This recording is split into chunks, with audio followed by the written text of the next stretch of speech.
Assalamualaikum warahmatullahi wabarakatuh. Ketemu lagi di channel Rustianta. Kali ini saya akan coba jelaskan perkembangan pohon cabai yang sudah saya tanam sekitar 12 minggu yang lalu. Itu tepatnya sekitar tanggal 29 April setelah Lebaran. Waktu itu saya sudah upload video secara singkat terkait dengan sistem penanaman yang saya gunakan, yaitu saya mengadopsi metode dari orang manggilnya Profesor Udin katanya, dari Temanggung. Udah kalau lihat di YouTube udah terkenal itu. Nah, saya pelajarin dari situ metodenya Mas Udin itu, terus saya terapkan di kebun saya yang ada di Gunung Kidul ini. Jadi sebenarnya secara karakteristik tanahnya 100% berbeda dengan apa yang dipakai oleh Mas Udin yang ada di Temanggung. Jadi kalau di Temanggung memang tanahnya sudah subur dan selalu mungkin kandungan airnya banyak, berbeda dengan yang di Gunung Kidul ini. Jadi Gunung Kidul kan terkenal dengan tanahnya yang tandus ya, kering, dan kalau kemarau sangat terik sekali, dan itu memang betul. Tapi memang secara pertumbuhan sekarang ini sebenarnya sudah jauh berbeda dengan beberapa tahun yang lalu dengan kondisi Gunung Kidul yang pada waktu itu ya. Kalau sekarang di Gunung Kidul itu sebenarnya sudah mulai kelembapan. Kalau saya rasakan ya, itu sudah mulai agak sedikit tinggi jadi kelembapannya. Jadi tinggi tuh turun ya jadinya kalau lembab itu. Jadi tidak terasa terik kayak dulu, tapi sekarang sudah agak lembab gitu. Nah, itu saya rasakan juga karena kalau saya perhatikan di Gunung Kidul sekarang, kalau di jalan raya itu pohon-pohon sudah pada rindang-rindang semua, jadi tidak kayak dulu yang kelihatan gersang. Kalau sekarang udah rimbun-rimbun semua, jadi kandungan O2-nya udah sangat tinggi sekali, dan untuk tanahnya juga sudah, menurut saya sudah nggak terlalu kering kayak dulu. Oke, kembali ke topik awal terkait dengan perkembangan cabai yang sudah saya tanam 12 minggu yang lalu. Jadi di sini ya, ini ada sedikit kendala saya, yaitu kalau dilihat di barisan sini, ini kelihatannya subur, tapi ada beberapa lubang taman yang layu. Nah, layunya ini waktu itu sebenarnya kita kocor dengan NPK. Nah, kita kocor dengan NPK itu malah layu macam ini ya. Ini sekarang layu ini, tapi nanti sore ini kering lagi, seger lagi. Tapi kalau yang ini mestinya enggak, ini udah kayak begini nih, yang ini. Kalau dari cabenya sendiri, buahnya ini sudah lumayan besar buah cabenya ya. Selalu begitu bagus sebenarnya kalau lihat pertumbuhannya. Tapi yang layunya ini yang saya masih belum nemu caranya ini. Ini kalau lihat batangnya senang sekali. Buahnya juga luar biasa banyak buahnya. Tapi layunya ini belum ada jawabannya kami. Nah, di video kali ini saya mau minta sharing dari rekan-rekan semua. Kira-kira cara ngatasinya seperti apa ya ini ya? Cara ngatasin ini layu ini, karena antara layu fusarium sama layu karena kekeringan, ini saya amatin memang sedikit aneh ya, saya perhatiin ya. Kalau layu fusarium, informasinya yang saya tahu setelah 3 hari kan itu mati ya tanaman ya, atau 4 hari.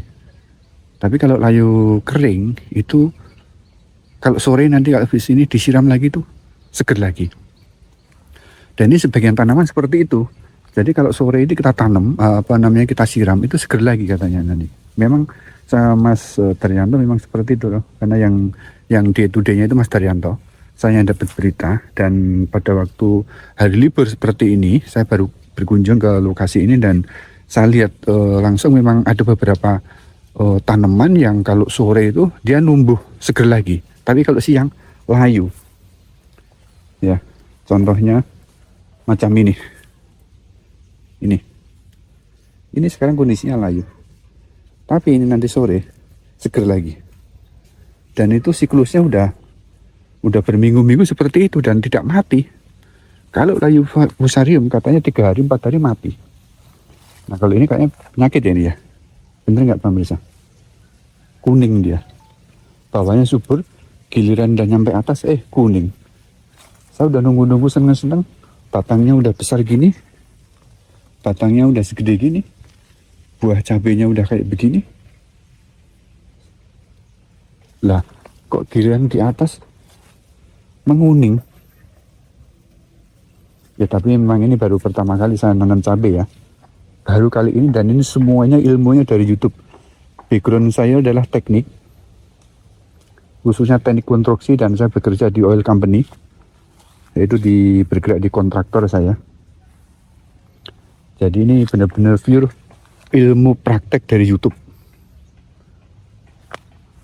Dan hasilnya kalau saya menggembirakan. Nah, yang ini agak parah nih, kuningnya udah banyak ini. Ini mungkin nanti saya potong aja nih. Saya potong. Katanya ini menyebar ini. Atau lebih baik dipotong semua yang kuning-kuning ini ya.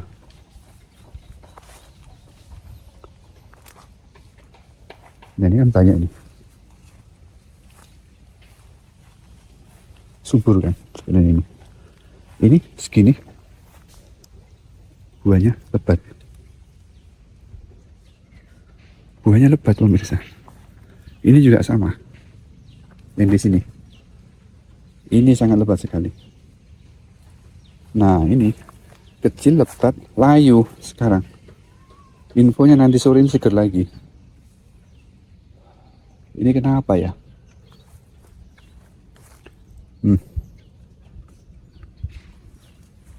Banyak seperti itu. Kalau yang ini seger, kalau yang ini. Nah, begitu pemirsa. Kira-kira dengan kondisi seperti itu, ini kena apa? Dan ini penyakit apa ya ini ya? Saya terang agak kebingungan juga ini untuk ngatasin masalah ini.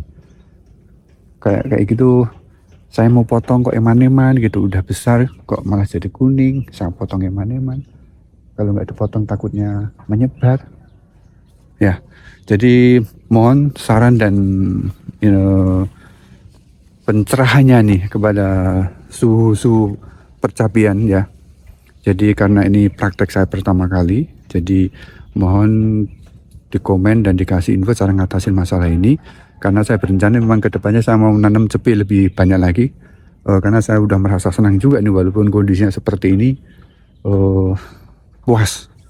Terus terang saya puas bisa nanam cabai ini dengan model remote, karena saya terus terang nggak stay di sini. Jadi Mas Daryanto yang stay di sini, saya hanya kasih sistem pengairannya itu secara otomatis. Tapi penyemprotannya saya minta Mas Daryanto untuk lakukan 4 hari sekali disemprot.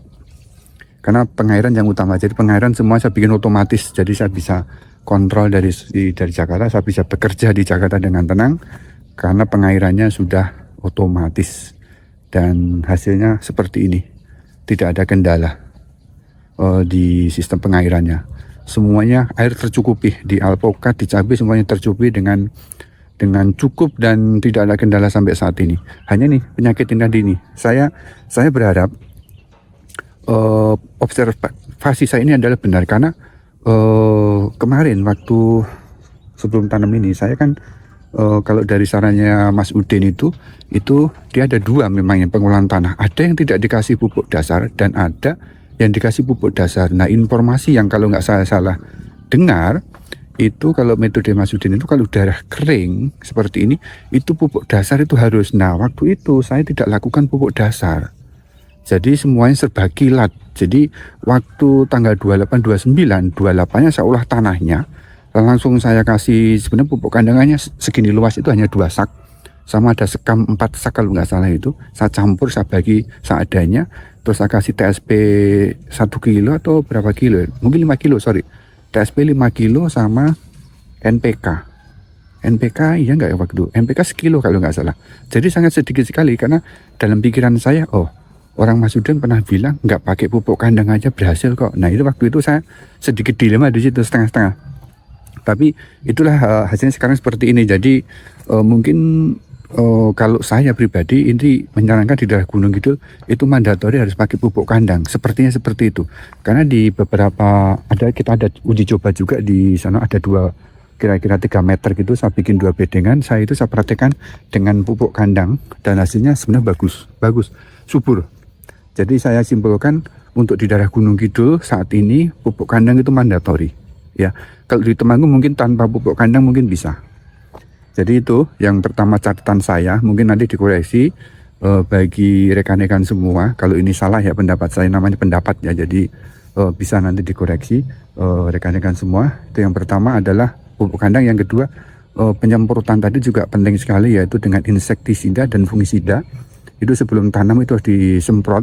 Cuman yang saya masih bingung itu sebenarnya metodenya Mas Udin itu disemprotnya itu 1 minggu sebelum, 2 minggu sebelum, atau 1 hari sebelum, itu yang saya belum nangkep.